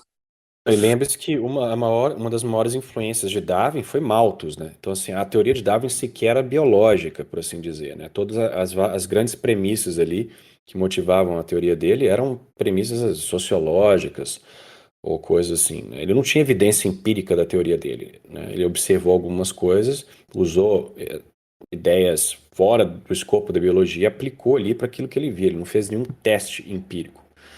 Agora, o porquê que o darwinismo é tão importante? Porque quando você está lá falando de planetas rodando no espaço, etc., esse atomismo, ou esse panteísmo, ele fica lá. Ele afeta, obviamente, o nosso pensamento, claro, né? Mas quando você pega a biologia, que está muito mais próxima de nós, e aplica principalmente ao homem, não é? E aí tenta matematizar o homem ou naturalizar o homem, que é o que acontece no darwinismo, aí você gera toda a loucura, porque aí você pega aquilo que já tinha acontecido, não começa em Darwin, né? O nominalismo, a ausência de essência, etc., você aplica ao homem, e aí você gera toda essa loucura. Então, se o homem é só mais um macaco, ou se ele é nada, né? Um processo em contínuo, né, de mudança, né? Então não há lei natural, não há ética. Então, se o sujeito está querendo enterrar uma criança viva lá na Amazônia porque o menino nasceu com o pé torto, não tem problema, porque a natureza não tá nem aí. Inclusive, ele está só acelerando o processo de seleção natural. Então, aí que está a questão, né? Então, por exemplo, Talvez seja até ajudando a sociedade, né? Porque é o que muitos pensam. Em Esparta era assim. uai, a eugenia moderna nasceu com o darwinismo, né? O Francis Galton, que era primo de Darwin, era um dos maiores eugenistas. Como eu já citei, o Fisher, que foi um dos maiores evolucionistas, né? Um desses matemáticos, era eugenista. Então, assim, é a consequência lógica do darwinismo, né? Se o que importa é quem sobrevive e deixa mais descendentes, então os fracos que se danem, entendeu? Então, E. só um último comentário, e percebam que as pessoas não percebem isso, é ridículo, mas o título do livro do Darwin é A Origem das Espécies. Mas se você vai ler A Origem das Espécies, ele termina negando a espécie, não é? Ele diz que as espécies são meramente construções sociais, construções do naturalista que têm uma certa utilidade, mas elas não existem. Ou seja, ele mesmo admite que ele não explica a origem de porcaria nenhuma. Isso é o nominalismo aplicado à biologia. Hoje nós temos mais de 25, 30 conceitos de espécie diferentes, tá? Então é isso. E noção de espécie, o Porfírio, né? Por mais que tenha sido um pagão anticristão na época dele, ele já descreveu bem o que é espécie, né? Espécie é parte de um gênero e que deve diferenciar-se especificamente a partir das suas essências. Mas Ma- Só que essa noção metafísica e lógica, ou lógica de espécie, para o pessoal do mundo moderno entender, é bem difícil, né? Já que para eles só existem acidentes mesmo, na prática. O que vai definir o homem é a racionalidade? Não. Vão querer falar alguma coisa, sei lá, o neocórtex na parte do cérebro, ou o polegar, por aí vai. E o problema, um outro problema que gera uma confusão enorme é que várias pessoas, e não só os filósofos, mas também o leigo, eles usam ainda nomenclatura tomista, aristotélica, só que fora do contexto, perdeu-se o contexto. Então, por exemplo, quando eu falo a natureza do ser, né, tô querendo dizer a essência, né? Hoje em dia o sujeito fala, é minha natureza, né? Por exemplo, eu sou. Por que que você trata mal mulheres? Porque é da minha natureza agir dessa forma, né? Então ele pega, às vezes até algumas vezes simplesmente um acidente, e ele gera isso como uma natureza pessoal, né? Como se existisse isso, só eu tenho a minha própria natureza.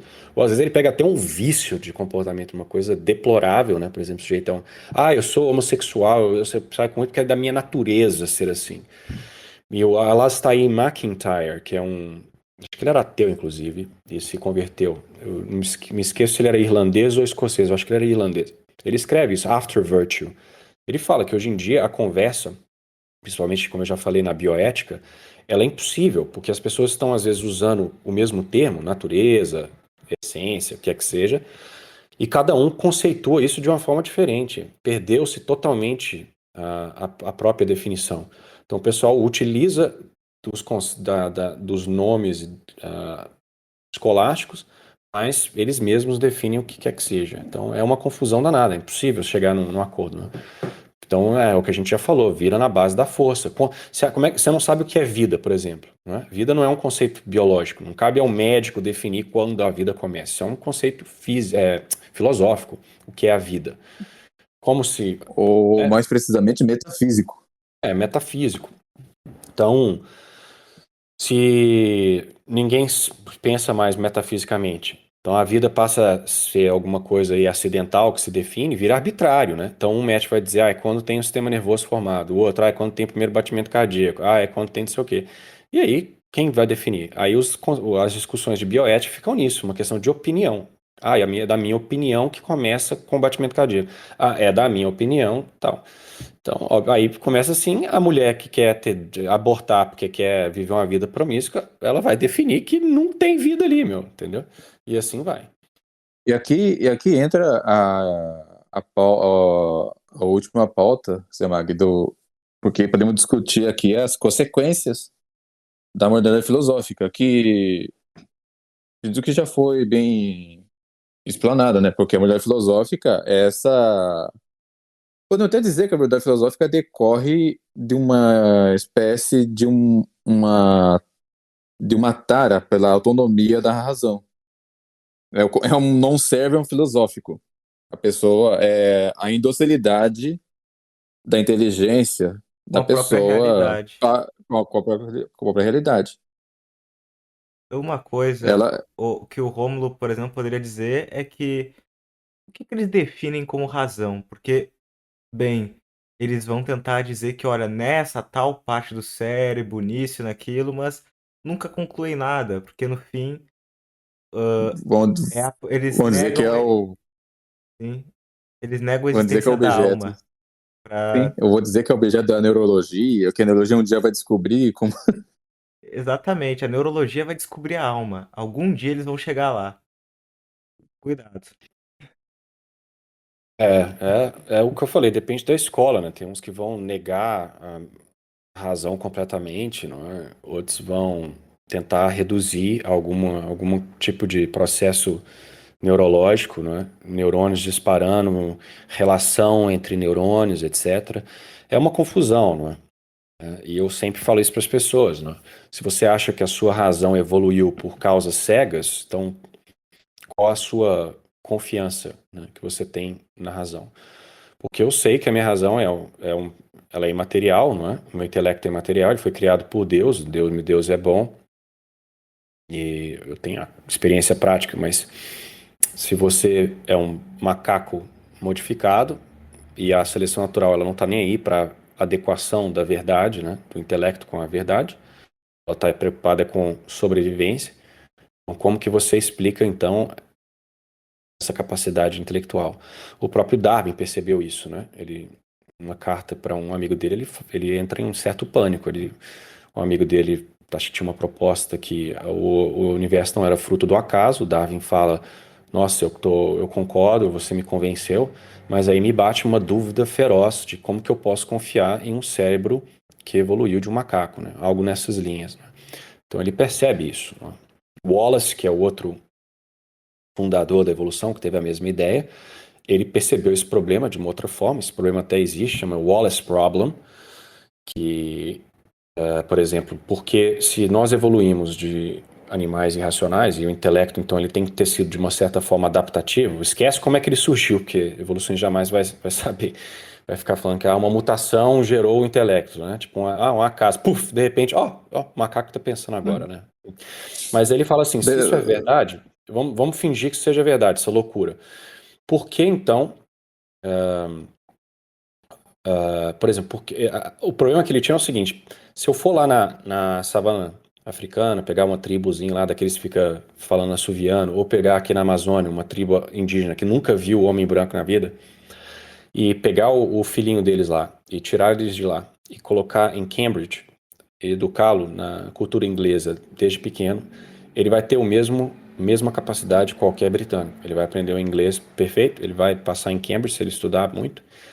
E aí o Wallace virou e falou assim: vai para lá, como é que todo esse potencial gigantesco estava lá, inutilizado nesse indivíduo, né? Porque se a seleção natural ela preserva aquilo que tem utilidade para a sobrevivência, isso aí já deveria ter sido eliminado, né? Isso sem entrar em mérito como é que surgiu essa inteligência absurda, né? E taking for granted, que já estava lá, por que ela não é eliminada? Qual o sentido disso estar aí? Né?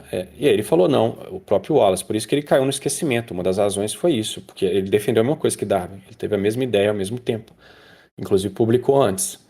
Por que ele foi apagado da história?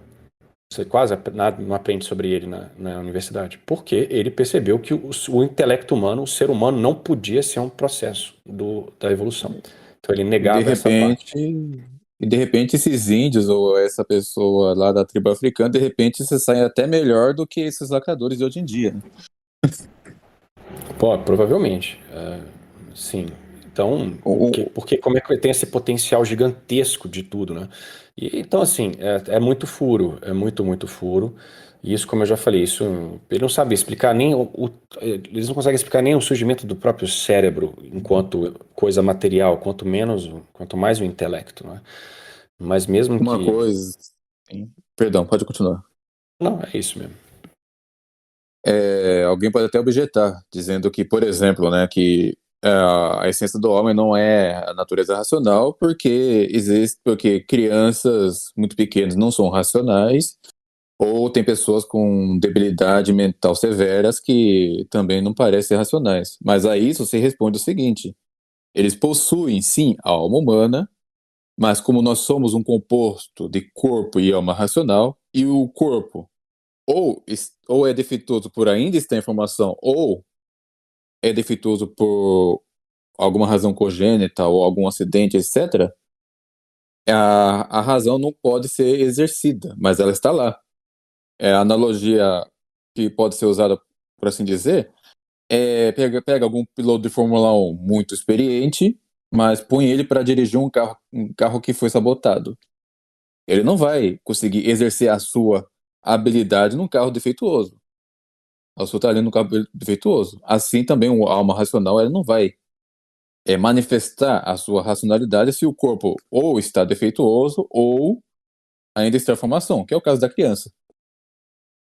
Ué, mas é isso, uma das coisas que eu acho mais interessante nessa questão da essência é que se você elimina a essência, você elimina o conceito de bom, não é? Então você não consegue mais dizer o que é bom e ruim. Porque como só existem os particulares, né? Você não consegue definir o que é uma deficiência mais. Percebe? Por exemplo, eu sei que a da essência do gato tem 4 patas. Porque eu sei que o gato, por essência, tem 4 patas. Quando eu vejo um gato com 3 patas, eu sei que ele é um gato defeituoso. Mas se só o que existe são particulares, não dá para você saber né? Primeiro que gato não existe. Mas, entendeu? Tem o particular gato com 3 patas e o É só um. particular indivíduo com 4 patas. Quem que é o tá errado não tá? Não existe. Então você vê que isso está conectado totalmente com essa questão aí do transgenderismo, dessas loucuras todas, não é? Não tem como saber o que é algo doente. Por isso que eles vão defender hoje em dia pedófilo. Não é culpa do estuprador que ele é desse jeito que ele é, porque é a natureza dele ser assim, entendeu? Não, cara, há um Abre-se defeito exceção ali. se for um padre. Claro. Aí é a culpa é Aí você pode absolutamente descer a lenha. dele. Ó, aí Aí eles você voltam, pode descer a lenha. Aí eles viram, pode ficam até mandar fechar a igreja. não, eles ficam até teístas, falam que o demônio existe, aquele cara é o demônio em pessoa, etc. Fica um negócio feroz. Mas entenda, então, eu acho assim, fenomenal. O cara, por exemplo, o homossexualismo, o transexualismo, etc., eles eram, até 15 anos atrás, no manual médico dos Estados Unidos, eles entravam como uma desordem. Mas aí, hoje em dia, tirou-se por pressão política, né, social, tirou-se. Hoje em dia entra como disforia, sei lá, sabe-se lá o que isso significa. Por causa disso, meu amigo, óbvio que não estou dizendo que o sujeito precisa entender filosofia para tomar essas decisões, mas é uma das consequências. Não a essência, o que existe são os particulares. Então, eu me sinto estuprador, então eu sou estuprador, não é? É da minha natureza ser estuprador. Então é o nominalismo aplicado aí na realidade, entendeu? É esse tipo de coisa que eu sempre falo para as pessoas. Apliquem a filosofia para o que é importante, né? Se as pessoas ficam lá só É, abstraindo dentro da salinha de sala sobre conceitos e não veem como esses conceitos se aplicam para o dia a dia, você vai atrair pouquíssimas pessoas. Não estou dizendo que a discussão abstrata lá entre os especialistas ela não tem sua utilidade. Tem, mas o mundo está caindo aos pedaços, meus amigos. Nós precisamos pegar esse conhecimento e aplicá-lo para as coisas assim tangíveis, né?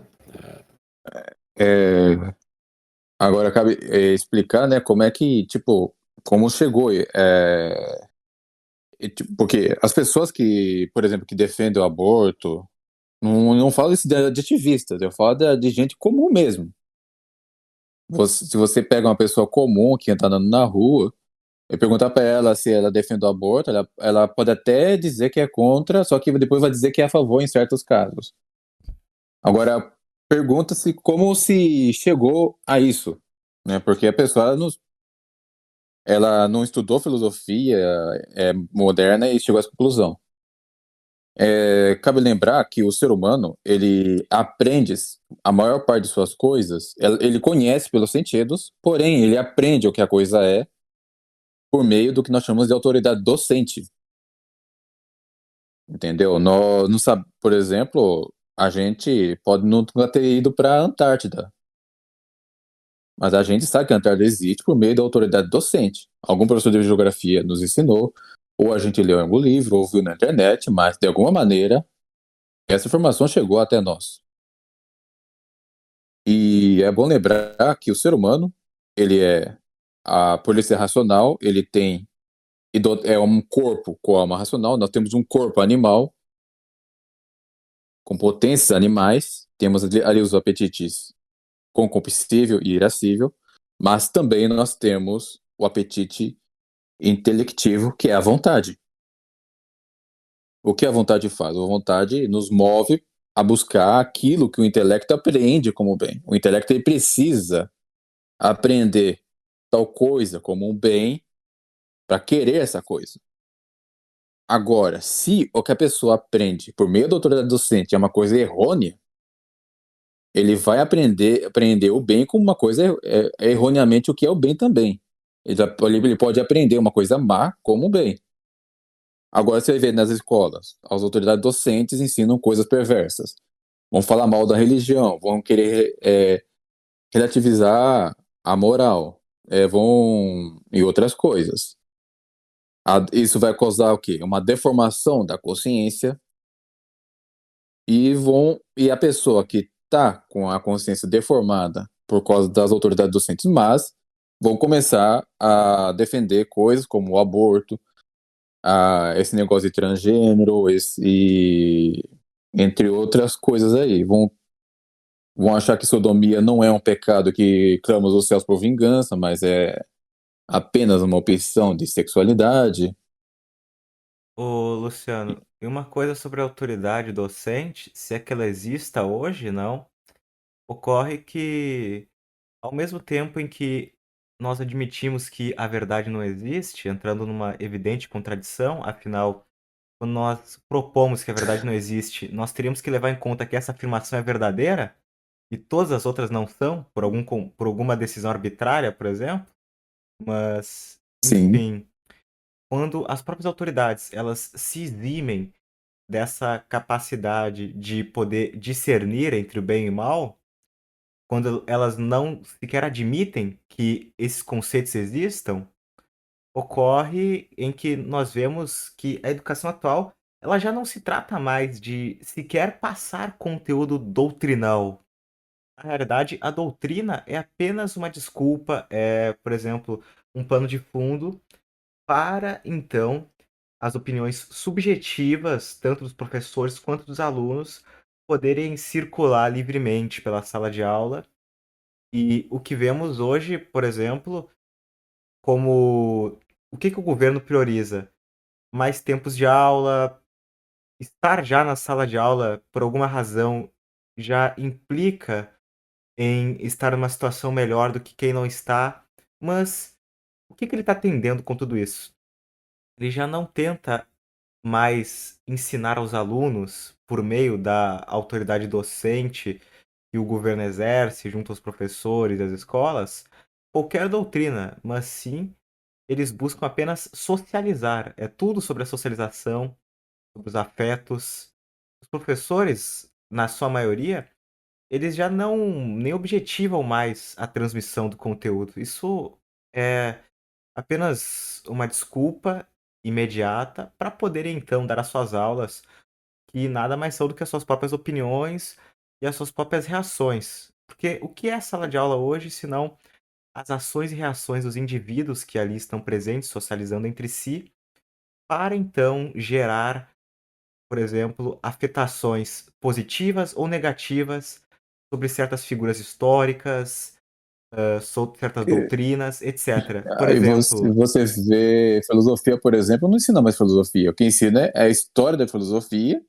E claro, né? E o Santo Tomás de Aquino e Aristóteles tem que ser o mais. diminuído possível, porque eles não são interessantes. Sim, sim. Não são interessantes. O que interessa é o que vem de Descartes e diante. E o que interessa é aquilo que dá margem para que a nossa opinião subjetiva possa tomar lugar, para que então possa haver a socialização, a troca de ideias, porque o conhecimento só se atinge não pela doutrina e o estudo correto das matérias. Não, não, é pela socialização, é pela síntese e antítese, para gerar então uma tese final, não? Uma síntese, justamente. Mas, E. Luciano, o que a gente vê hoje em Sim. dia? Os professores, o que eles fazem na prática? Eles pegam ali uma foto da evolução e eles agem de forma positiva. Então, os alunos eles tendem a se adequarem normativamente a pensar que, de forma coletiva, por meio dos afetos, que a evolução é algo bom. Não precisa nem ser demonstrado nenhum argumento objetivo sobre a evolução. Apenas uma reação positiva em relação a ela já é o suficiente para convencer muitos, por exemplo. Então eles E eles pegam falam uma. tanto de liberdade do pensamento, mas ele vê que eles massificam, né? Na verdade. Você não. O indivíduo não tem espaço, é apenas o coletivo. E Só que a nova transição agora é a cancel culture, e agora eles estão querendo apagar dos currículos todo mundo que é racista. Então o Darwin vai cair também, já tá o pessoal de Cambridge falando que ele tem que cair porque ele. Ah, representa uma instituição do passado, ideais do Não, é porque ele passado. falava, demorou 150 anos para eles perceberem isso, né? Mas enfim, porque no Origem do Homem lá, o Descent of Man, ele coloca, né, as tribos africanas como inferiores, mais próximos do ancestral macaco, né? Tem umas coisas meio assim, né? As mulheres Politicamente superiores. incorretas. Estão querendo apagar até Newton também. Então, assim, tá. Mas a questão, esse ponto nosso aqui é a solução, né? Mas antes de falar de questão de solução, na verdade, já falando também da questão da solução, essa questão da autoridade, as pessoas têm que entender que é normal você querer né, escutar a autoridade. Isso é saudável, isso é necessário, porque é impossível que a gente aprenda sozinho sobre tudo, não é? Ainda mais hoje, com o conhecimento gigante que existe sobre tanta coisa, né? Tanta dado acumulado. Então tem como eu estudar a fundo física, geografia, política, história, etc. Né? Então eu preciso das autoridades. Então, eu até... Inclusive, é por isso que nós chamamos você, que é um cientista, né, para cooperar com esse podcast de hoje, né? Porque Exato, você é uma autoridade. isso, e porque eu também tenho infusão angélica direto dos arcanjos, né? Da Como a gente já ciência. tinha discutido. Isso. Mas tô brincando, tá, gente? Se a pessoa não achar que eu sou um arrogante, que não dá pra ver minha cara por um podcast. Mas enfim. Então eu até tenho uma certa simpatia com as pessoas que, por exemplo, o sujeito vira, mas daquela teoria, sabe, evolucionismo, ou Big Bang, ou física quântica, o que quer que seja. Pô, todo mundo lá na academia defende, meu. Eu não sou biólogo, eu vou aceitar o que eles estão falando. Se não houvesse a Igreja Católica, eu acho que seria prudente você aceitar. Mas quando uma suposta verdade defendida por cientistas, ainda que em sua vasta maioria, supondo que esse seja o caso, entra em direta contradição com a verdade de fé, você tem a obrigação de rejeitar que seja a academia inteira. Então, essa aceitação sem questionamento das supostas verdades científicas, mesmo quando elas contradizem a fé assim de maneira bem clara, mostra, primeiro, né, o enfraquecimento da igreja, do catecismo, da fé das pessoas de maneira geral, e essa religiosidade da ciência. As pessoas estão substituindo. Eu falo isso para as pessoas, cara, eu tenho que me preocupar com isso. Enquanto biólogo, eu tenho que ver realmente os detalhes antes de sair a público criticando. Mas, cara, você não é biólogo, você não tem nada a perder rejeitando X, ou você não é físico, você não. Se você achar que o Big Bang, por exemplo, estou dizendo que necessariamente que seja contraditório, mas se você acha que é contraditório, você não vai perder nada, sua vida não vai mudar nada amanhã se você deixar de acreditar no Big Bang. Assim, por que que você vai arriscar, né? Verdade de fé por uma suposta especulação científica, né? Então, dizendo isso para a questão da resolução. A resolução é muito simples, ela é até tediosa, não é? Primeiro, bota catolicismo de volta no coração das pessoas. A igreja precisa voltar a ter a autoridade que tinha.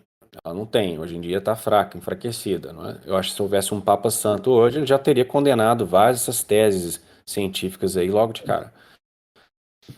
Eu sou meio radical, sorry. Se eu fosse papa, você estava tudo ferrado. Inclusive vocês três aqui é tudo pro inferno. Só eu que ia sobrar. Mas. E meu cachorro, porque cachorro vai pro céu, tá, gente? Não deixa esses tradicionalistas dizerem que cachorro não vai pro céu. Tô brincando, não vai. Mas então, é isso. Primeiro, do ponto de vista prático, é preciso católicos retomarem o que foi conquistado, né? O castelo nosso precisa ser retomado, porque nós criamos as universidades. Pelo menos a versão europeia que hoje é usada, nós a criamos, né? Cabe a nós retomá-la, né? Brigar de frente e a igreja fortalecer. E nós, enquanto, para vocês aí que são pais, gerar crianças com um bom senso crítico, não é esse emocionalismo, né, que existe hoje em dia. Eu gosto do E catolicismo, me não, faz ser- sentir e não bem. ser e não o senso crítico no sentido moderno da palavra, né, que é ficar contestando o senso comum. Não, de forma alguma. É aprender a pensar, né? Usar o intelecto que Deus te deu e né, conformar o seu intelecto com a verdade, ponto, mesmo que ela doa, né? Hoje em dia eu vejo demais católico aí, mas isso é muito desagradável, então não vou acreditar. Não é assim que funciona, meu amigo. Catolicismo não é self-service, que você pode pegar umas coisas aqui que você gosta e rejeitar as outras. Então, né? Então é isso. Do ponto de vista prático, é criar porque essa geração já está ferrada, vamos ser honestos. Então, é o futuro. Então, tem que se criar a próxima geração, e já está, de certa forma, isso acontecendo, né? O movimento tradicional está crescendo muito, por exemplo, né? As missas tridentinas estão aumentando em número. Então, assim, há coisas promissoras acontecendo. E, Graças a Deus. e colocar um pouco mais de racionalidade aí na nossa fé, porque a fé ela não é irracional, nunca foi. Mas hoje em dia as pessoas vejam o movimento carismático, por exemplo, mas não só o movimento carismático, a maioria das pessoas hoje em dia elas associam verdade com sentimento. Se me faz sentir bem, é verdade. Se eu fico deprimido e triste, deve ser ruim, então tá errado, não é? E não, isso é contrário ao cristianismo. Jesus prometeu cruzes, não prometeu um mar de rosas aqui na terra, né? Então, Uma coisa que gostaria de acrescentar, Romulo, é o seguinte: alguns objetos, né, que não é necessário nós estudarmos a doutrina hoje, ou ter pelo menos uma noção básica da filosofia realista, né? Que é o remédio para essa insanidade de hoje. Mas razão porque a Santa Genoveva, por exemplo, era uma camponesa, analfabeta, era santa, converteu um rei, etc. Só que é bom lembrar o seguinte, a Santa Genoveva, ela não viveu no contexto em que todo mundo vai para a escola e são doutrinados por professores liberais ou marxistas. Ela não viveu nesse contexto. Hoje em dia, com essa educação obrigatória, todo mundo vai para a escola, todo mundo escuta doutrina moderna, os católicos modernistas, os católicos médios vão para aprende a sua doutrina na missa nova com um padre modernista pregando ali altas heresias e blasfêmias.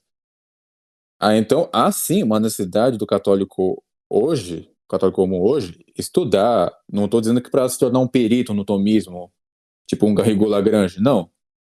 É ter uma noção básica, pelo menos para se blindar desse veneno que hoje ficam inoculando em nós, de toda forma.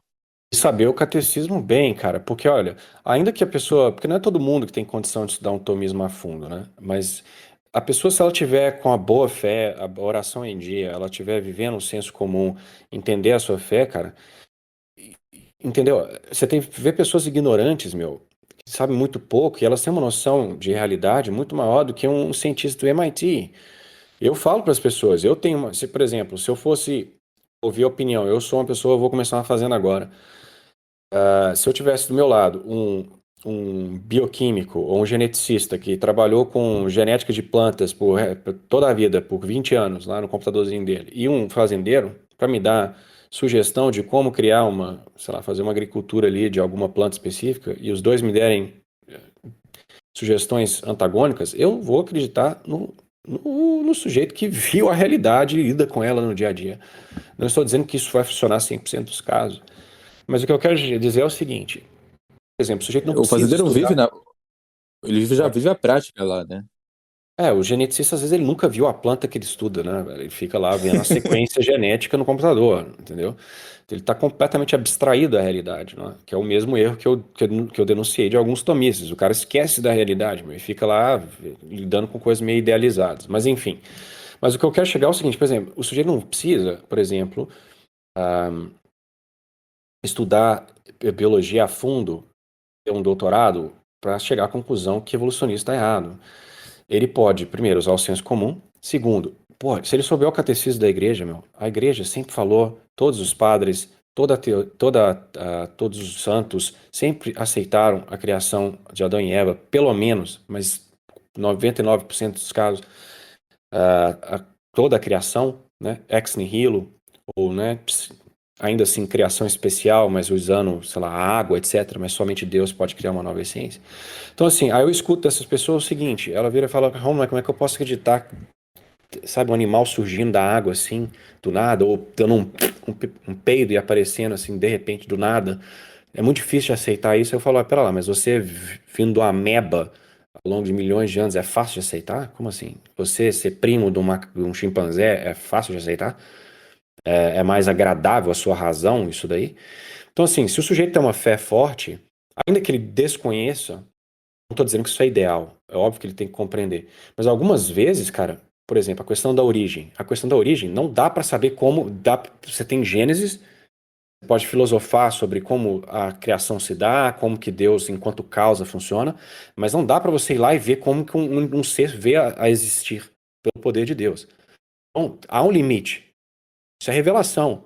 Se o sujeito tivesse simplesmente uma grande fé na palavra de Deus e na tradição católica, ainda que ele não entendesse porcaria nenhuma de biologia, ele ia falar assim, não, pera lá, isso aí tá errado, meu. Ponto. Entendeu? Então nós precisamos aumentar nossa fé.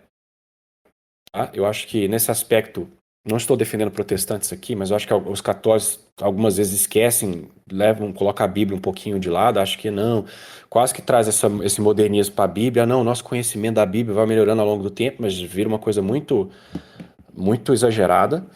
Então, assim, a gente precisa ter um pouco mais de fé na palavra de Deus, precisamos ter fé nos pais, né? O depósito da fé acabou com a morte do último apóstolo. não é só porque a ciência andou, inclusive eu acho que foi Pio X, Pio IX, sei lá, que falou que é heresia, eu acho que o Vaticano I fala que é heresia achar que a fé tem que ser modificada de acordo com o avanço da ciência. Isso é uma mentira. Nosso Foi o conhecimento da... Pio Nono no sílabus. Então, nós precisamos primeiro de uma fé forte, e obviamente conhecer a nossa fé, meu, no que dá, mas até para nossa, é muita coisa, meu. Assim, vai tentar explicar a Trindade, pô, eu não sei, cara, às vezes eu nem tento, eu falo, pô, eu sei que é e ponto. Não é que ela é cega, não ela é cega, eu estou confiando na autoridade da Igreja Católica. Você está transferindo essa confiança, né, para o cientista. Então você prefere confiar no bloco de cientistas do que na Igreja Católica. É esse que é o problema.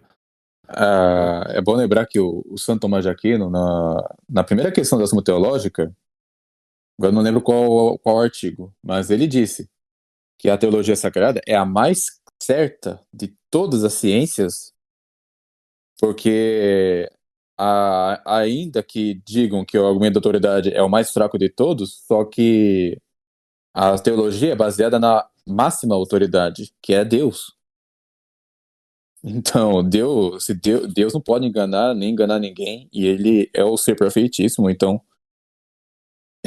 nós temos que acreditar sim em toda matéria, em todo artigo de fé, porque se você rejeitar um único artigo de fé, você perde a fé inteira. Por quê? Porque você está rejeitando algo que Deus revelou. Como é que você vai negar o que Deus revelou? Sim, e é muito mais seguro, cara. E é o que eu falei, se você não tem razões, né? Você não trabalha na área, cara, às vezes é. Não tô dizendo que você tem que se satisfazer só com, eu sei que é assim, ponto final. Às vezes é, porque é um mistério e não dá mesmo. Mas pelo menos enquanto você vai se educar a respeito daquele tema, se você tiver que confiar ou na tradição da igreja ou nos cientistas, que são, em sua vasta maioria, ateus, materialistas, você vai confiar em quem, meu amigo? Se é por ignorância, se você vai confiar, estou usando isso entre aspas, vai ter fé cega, você vai ter fé cega na igreja católica ou na igreja cientista, né, do cientismo. E é isso que está acontecendo, há uma inversão de prioridade aqui. A ciência ganhou mais notoriedade que o catolicismo. Então o sujeito ele tem mais fé em verdades, supostas verdades científicas, que ele desconhece completamente, do E que não raro atentam contra o nosso senso comum, diga-se de que vai passagem. completamente contra, o sujeito prefere ter essa fé completamente cega. Eu falo, por que você acredita? Ah, porque os cientistas falaram que é assim. Uai, mas espera lá. Se é para ter essa fé cega, é melhor você falar, não, mas a Igreja Católica fala que é assim, ponto. Você vai ter muito mais segurança. Por que você vai colocar sua fé em risco, meu colega? Você, mas aí eu vou ser. Muitas vezes acaba sendo uma questão de respeito humano. O cara não quer ser um negacionista, né? Ele não que ele será, mas é assim que ele vai ser taxado. Ele não quer ser um negacionista, ele não quer ser um ignorante. Ah, mas se eu acreditar nisso, se eu recusar isso, vão me regularizar, etc, etc. Então, cara, não tenha medo, nós temos que ter fé. Não tô falando que é fácil, não, tá? Eu tenho Nós minhas tentações também, mas nós temos que ter, pô. temos que estar disposto a morrer pela fé, né? Ser ridicularizado é de menos. É. Então, a minha solução é muito simples, pessoal. Quer resolver o problema atual? Vira católico. Bom católico, acabou. Resolveu o problema. Sim. Mas, Quem, infelizmente, quem, não é quem simples. puder, quem puder se aprofundar no estudo, que se aprofunde, mas sem negligenciar a vida espiritual, evidentemente, né? Porque tem gente que negligencia a vida espiritual para ficar só estudando, também não é assim. Eu confesso que eu já fui assim. Ainda me corrijo, tento me corrigir, mas não faço isso, por favor. Se qualquer dia você chegar em tarde em casa, aí você pode optar entre estudar ou rezar. Vá rezar. O dia que tiver tempo para estudar, você estuda. Mas Exato. Exato. E hoje em dia algo, é muito tentador, principalmente para as pessoas que são muito inteligentes, não é? De querer simplesmente ler e esquecer da vida espiritual. Mas o sujeito que está em amizade com Deus, ele tem uma fé forte, ele não vai ser tão abalado por esses questionamentos, né? Mas eu, como mais uma vez, não estou dizendo que você tem que ser ignorante sobre todas essas coisas de forma alguma, até porque, né, seja filosofia, o que quer que seja, todo conhecimento, ele parte dos sentidos. Então, a primeira coisa que você tem contato é o mundo exterior. Então, você tem que conhecê-lo, né? E às vezes ocorre um erro. Tudo bem, a prioridade, por assim dizer, de importância, de ontológica, quer que seja, né, a ordem correta é teologia, mais importante, a filosofia e a ciência empírica, né? Enquanto si mesmas, né, a teologia ela é acima, mas na ordem do conhecimento, né, de como o nosso aprendemos e chega até nós, a ordem é o contrário.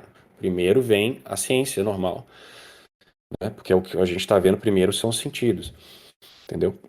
Assim, é importante conhecer o mundo, até porque se você conhecer o mundo errado, você vai entender Deus errado, né? Porque pelas obras de Deus se faz manifesto alguns atributos de Deus, né? Então, é por isso que eu falo, né? Se o sujeito acha, evolução, qual o problema de evolucionismo? Meu filho, se você entender a obra da criação errada, você vai ser o Deus que cria pela evolução não é o mesmo Deus que cria ex nihilo, não é o mesmo. Então conheça, mas nós temos a prioridade de já ter a fé revelada. Então você tem aquela segurança lá, entendeu? Então, se agarre àquilo, marque sua própria vida e vai aprendendo sobre o mundo em conformidade com aquilo lá, né? E pode ter certeza que tem católico que já escreveu sobre todos os tópicos que você precisar. Perfeito. Eu acho que com essas considerações, acho que podemos encerrar. Sim, certo. Concorda, Rômulo? Concordo. Já deve ter umas 2 horas que a gente está falando, mas como não teve podcast por umas 3 semanas, a gente está compensando. Então, para compensar propriamente, eu acho que a gente tem que ficar aqui 4 Umas horas. 4 horas para já valer as últimas semanas que não tivemos Exato. podcasts. Acho que Mas a gente deve falar de Pokémon agora, se vocês não se importarem. justamente para complementar as consequências da modernidade Pokémon é evolucionismo lá aplicado nos jovens, rapaz. para vender Evolução lá. para Mattel e outras empresas poderem vender boneco. E tudo Por, tem a ver com os maçons, né? Que é óbvio, né? Maçons por e isso que eu Pokémon prefiro, são... por isso que eu prefiro Super Mario. Mas aquilo... sabe uma Mas bem, coisa, falando de economia agora, só para concluir, que resumidamente, assim como o evolucionismo introduz conceitos da própria antiguidade, Empedocles, eugenismo que, por exemplo, era aplicado em Esparta e que dá brechas para o próprio nazismo e outras ideologias, ocorre também que isso, em âmbito econômico, abre precedentes justamente para a escravidão, que se iniciou novamente no Ocidente, paralelamente com essas novas correntes de pensamento lá na Renascença. Então, nós vemos que o humanismo é isso, não? Resumidamente, a sua consequência prática é a escravidão, é o totalitarismo que o Luciano poderia concluir, porque a partir do momento em que nós tomamos nossos sentidos por inúteis e que nós não podemos atingir a verdade mesma nas coisas, ocorre que nós necessitamos então de um terceiro que, por algum aspecto divinizador desconhecido, ele seria capaz de tomar decisões enquanto nós não podemos. Daí surge em Hegel o Estado, que se transforma naquela deidade, não? exatamente. E isso já foi pensado também por Thomas Hobbes, né? Que ele acreditava que o homem, como o homem é apenas um conjunto de átomos mesmo, né? Ele tem direito a tudo, e só que como fica essa zona aí, o que o homem faz? Ele vende seu direito ao Estado, e o Estado tem que ser necessariamente totalitário e indiscutível, inquestionável. Mas Hegel, ele deu um suporte filosófico mais sofisticado, né? Digamos assim, um suporte dialético, né? Mais sofisticado para defender o totalitarismo. Porque já que o Estado identifica-se necessariamente com Deus, assim como a história também. Vê que depois até usa, né? Para falar a história vai julgar tal pessoa. O Como se a engraçado é história que fosse uma pessoa. o humanismo tirou Deus e transferiu Deus para o homem, né? O homem vira o centro de tudo, né? Mas a consequência lógica do humanismo é o que a gente está vendo hoje, né? Porque se o homem não tem Deus e a gente, né? Começa assim, nós somos o ápice da natureza, seja lá no começo, obviamente, pela criação de Deus, nós somos especiais. Você tira Deus, ainda fica esse resquício, né? Eu sou especial, seja lá por qual razão que seja, talvez pelo próprio uso da razão, mas a consequência lógica dessa ausência de Deus e desse humanismo focado no homem é chegar na consequência moderna, que é nivelar o homem com o resto da natureza. Porque se você é só mais um produto da natureza, não há diferença, e isso é dito, né, entre, por exemplo, os evolucionistas, e hoje em dia já virou mainstream isso daí, não há diferença entre eu e um cachorro, nós temos igual valor, né? Então, começa se idolatrando o homem e termina com o homem tendo o mesmo valor que uma minhoca, né? E acho que hoje está ficando pior ainda. O homem passa a ser, isso também é um naturalismo, ele passa a ser uma praga. Ele é pior do que a natureza. Então, você tem um pessoal que quer controlar a população, que você vê frequentemente, né, os seres humanos sendo descritos como vírus, uma praga que contamina e está matando a natureza, aquecimento global, nós temos que reduzir a população. Essa é a consequência de quando você idolatra o homem. Você acaba tornando o homem um verme.